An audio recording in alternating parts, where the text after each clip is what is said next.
सकाळे जाइछन्ती अब आसिके सूर्य मुंड ऊपर हेला ए पर्यंत आसिना और ये भी सबले कुआ कुआ कुआ कुआ कांदुची केमती बुझेबी कहला ए बाबा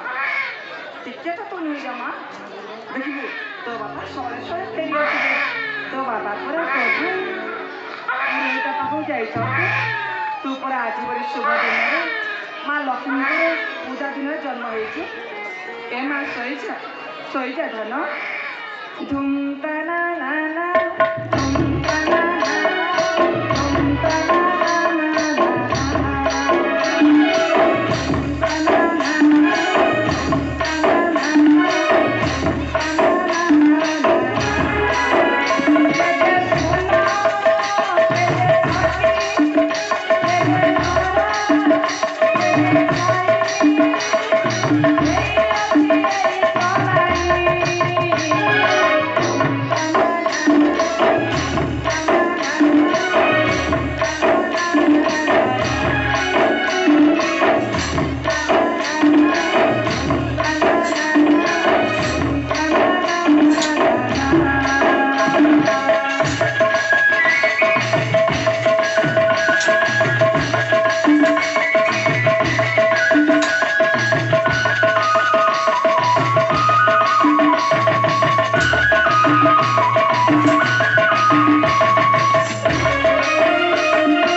ବସିଛି ରାନ୍ଧିବି ବାଢ଼ି ଆସିଲେ ପୁଣି ମୋତେ ଭୋକ କଲା କହିବେ ଯାଉଛି। ହଁ।